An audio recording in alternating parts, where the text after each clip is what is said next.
And so the return to form hits us again with what I complimented this show on stepping away from last episode with the less adventure of the week style storytelling. Comes back as it has always been and shouldn't come as a surprise, yet oddly does. However, this one comes with the caveat that at least it was fast paced to an extent, even if it slowed the momentum down of the last episode leading into the next. And it was chocked full of character work that strives to break through past the rather blink and you'll miss it set of returns from season 1, whilst giving us an idea of the newer threats in the universe, and explores the themes of nature takes it all in the end when the Empire think they know it all.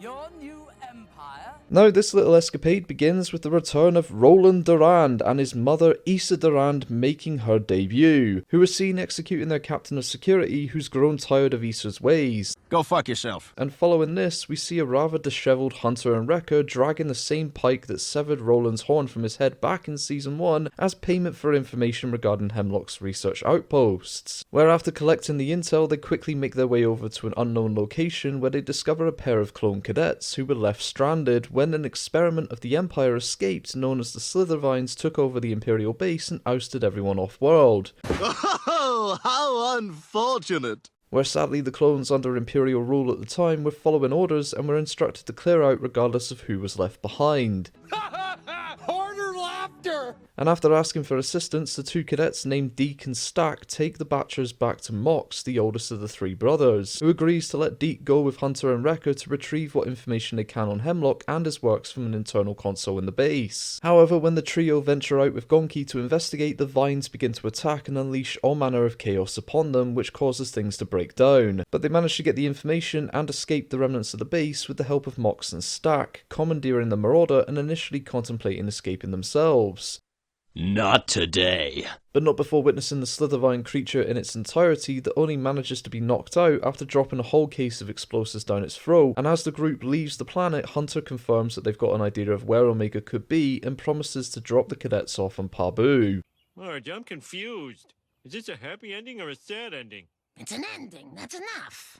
And so that was that. A rather missable episode in the grand scheme of things when you look at the synopsis alone and my description of it. However, the context of this episode was worth the price of admission, but in my opinion only works within the structure of what came before and after it. Though it could be argued that it also sits in that grey area where it's fine in isolation as another Monster of the Week scenario with a similarity to Season 1 Episode 7, but the plight and struggle of Hunter and Wrecker is what's important here and is only heightened by Omega's capture and the panic coursing throughout this. But while their desperate search was the crux of this one, the return of both Roland Durand and the young clone cadets from Season 1 cannot be understated here either, as they could play a larger role in the conclusion of the season should things head to an all-out war, as the Batchers may seemingly be headed for a clash alongside their brothers. So to start, Roland Durand was possibly one of the more forgettable inclusions to Season 1, especially when you consider he was wedged in between two very heavy hitters of episodes that featured the returns of Ryloth, Harrison Dula and Gregor, unless we forget the episode that followed Roland's debut is the episode that sees Hunter's capture leading directly into the finale, so there was a lot entering in and around it. But I've always said that since that episode, his character could play a significant role again should he ever appear, given his involvement in Star Wars is Bad Batch specific. And here we are, he's back, providing information to Hunter and Wrecker in a rather sheepish and hurried manner, given his mother's eyes are over his shoulder and she seemingly doesn't take kindly to strangers. But despite him wishing them well as they departed, I can't imagine the writers would have brought him and debuted her for simply 60 seconds or so of footage, especially with the voice of Morticia Addams behind Issa.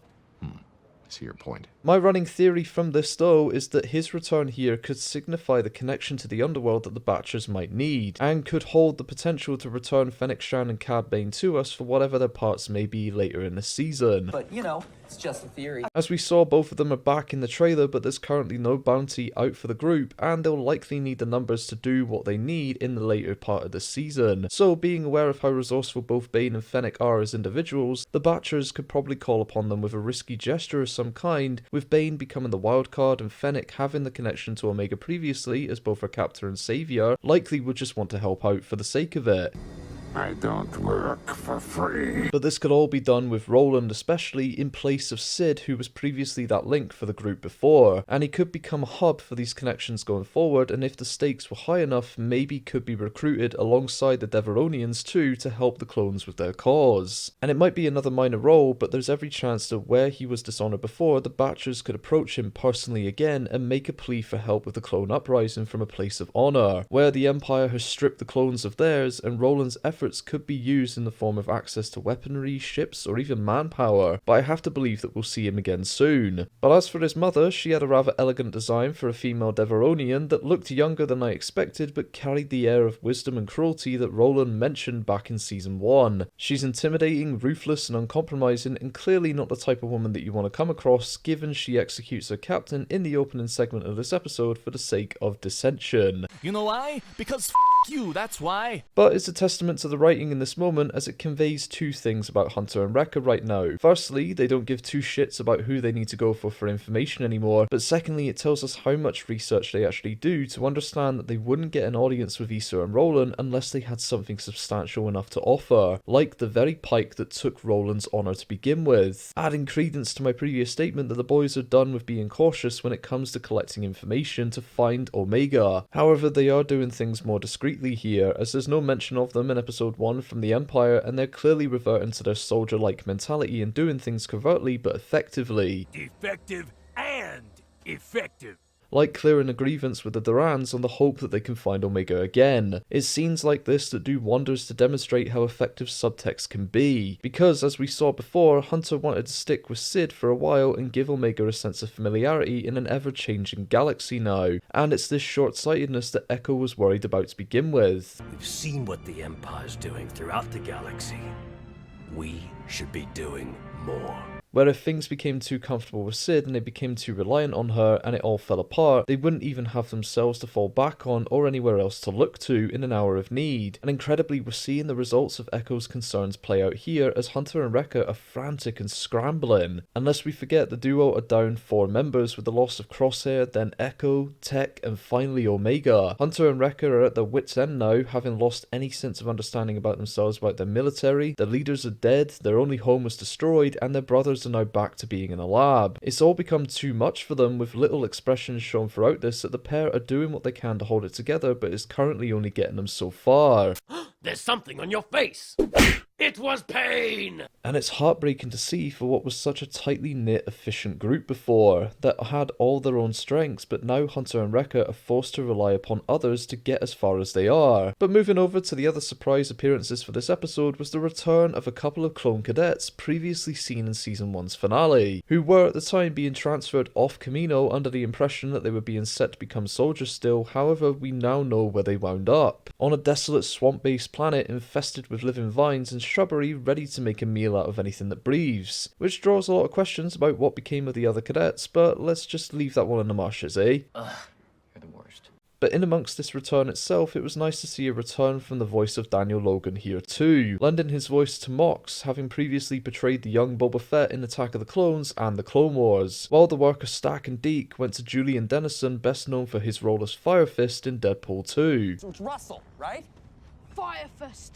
Fire Fist. Ooh, that's a great name. Where does it burn? Just the fist or all the way up to the elbow? And honestly, neither were the strongest when weighed up against Dee Bradley, and unfortunately Daniel Logan's work as the young Boba in Clone Wars was never stellar to begin with, but they helped to get the point across that these boys are still just that. They're boys, trying to figure out what to do with life and what it looks for them now after Wrecker and Hunter get them off-world. We got a little hint of dissension between them initially, and I thought for a moment that we were heading to another group of boys trying to survive episode like we had last season with Benny Barrow, but the time for that wasn't there, and instead what we got was an excellent showing of character growth for all involved, as Stack had given up hope for that anyone would care about a group of kids that had made him distrustful of Hunter and Wrecker initially, while Deke and Mox had a more rational, open mindset upon meeting the duo, and it was thanks to both Mox and Deke's judgment of them that managed to get them out of there, when after seeing Omega's Lula doll on the Marauder, it clued Mox into the understanding that our defective dads could be trusted and won't leave anyone behind, and Deke's belief in them is what sparked this whole escapade off to begin with. But drawing back to how I think this group of Lost Boys could factor in later, it comes from their various abilities. As we saw in this, Mox has a handle on flying, Stax has a great combat efficiency, and the technical prowess of Deke was necessary for our guys to use in place of tech, which meant that we collectively saw our own little group of batchers on the rise here, likely indicating how they survived and no one else did. But with the promise of Parbu ahead, it could be a case that they're left out of the fight due to their age and Hunter's paternal instinct getting involved, but the fact that we even returned to this little band of boys was awesome to begin with, as again it demonstrates the respect that the writers have for this universe and its characters to even carry over a minor moment like that and turn it into a full episode like this. Good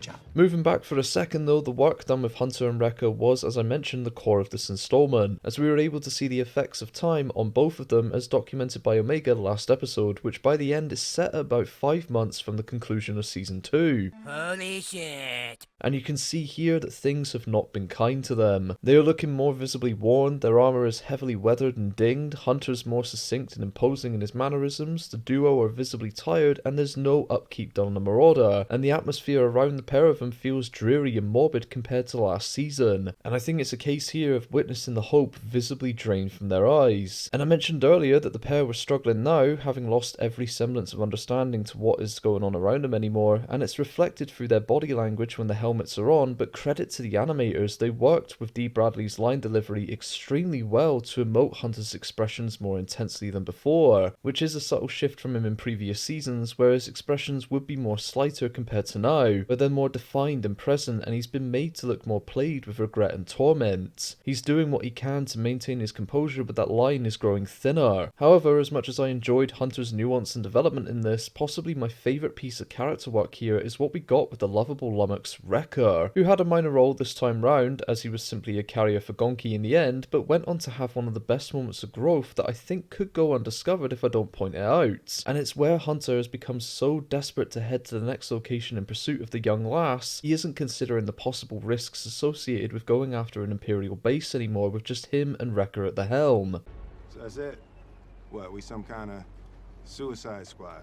So it's down to Wrecker to ask that he stops and thinks before moving forward, given how their last invasion of an Imperial base ended with the loss of tech. And I think it's the most rational and level-headed we've ever seen our lovable brute be. Whereas before, Wrecker's always been the one to Leroy Jenkins himself into situations and only consider his actions once they're done. But to give Wrecker this moment is vital for the future of this group, as it demonstrates how he and Hunter need to adapt and take on what their former squad held individually. They're in uncharted territory now, with a storm brewing all around them, and given that they've lost the sight in Crosshair, mind in Tech, soul in Echo, and the heart of Omega, it's imperative that the two bring their abilities together and combine it with the strengths of those that were there before, in the hope of keeping the Bad Batch alive. And there's obviously work that needs to be done to bring it all together again, and hopefully at half strength by the time we finish the season, so we can push forward to make a move against the Empire that changes the direction for all clones, and undoes a lot of the perception around them now following last season's decree from Palps over introducing the stormtroopers. But in amongst the visible frustrations exploding from the duo, another factor I loved seeing here is the extremes that they've gone to survive and collect intel, where they've become part of that seedy underworld and are committing acts that could come back to bite them, like turning to the Durands for support. It makes sense given their resources and connections are scarce and they want to remain off of Sid's radar especially, but to stoop to that low is as equally telling as the look of their armour. But we can't ignore the fact that that paternal instinct in the pair is stronger than ever before, and their loyalties remain uncompromised, given how they made the promise to save the boys and get them off-world if they assisted them. So our boys are still in there, they're just looking a little heavier in the pressure that's over their shoulders now. But to close out my discussion on this episode, one of the coolest parts to this was the monster of the week in the Slither vines, which were later revealed to be an extension of one larger abomination living below the swamps created by the Empire. The design of it was incredible, feeling very reminiscent of the original Sarlacc designs from Return of the Jedi before the beak was added, and having the added threat of offspring whenever something is severed from its tendrils was fucking awesome as well. The creature carried a degree of weight and threat level to this that I never expected, but I honestly would have preferred it in some cases to be the jungle itself that was actually alive, as opposed to a creature in the depths from the mind of a madman. But what I did enjoy about this was what the creature symbolised in a way, in that nature would take its course and remove the impurities of its surroundings, even destroying its maker, as we saw happen to the Empire on this base, which lends credence credence to the knowledge that the Empire will eventually implode, believing itself to be untouchable, only to be course-corrected by anything and everything around them, with the biggest being an embodiment of balance in the rebellion itself. It's the way things have always been in Star Wars and will continue to be, so this was just a nice little addition to what the Empire is seeding for their own destruction.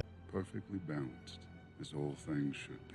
But my final thoughts on this are that I thoroughly enjoyed this episode, for reasons beyond what we saw, and for what it teaches us about the Batchers now, the state of the clones, and what the future will look like for the Empire as they continue to spread their tyranny across the stars. The priority of this installment was to feed into the next one, as we end on Hunter deducing where Omega is likely to be, closing that gap somewhat as we push toward their inevitable reunion, but as an Adventure of the Week style episode, it was honestly great. The tone and atmosphere of it all, along with the character work, was exceptional, but I can understand the complaints that many had with the placement of it too, feeling like an unnecessarily slow-paced affair that hinders the structure and pacing of its predecessor into the successor. However, the way it feeds into the next episode and flows from the last works for me pretty well, so I think this one is one of those episodes where two things can be true at once. You'll love what you love from it, but just understand that there will be those that enjoy it, so just let them have their fun. Got it?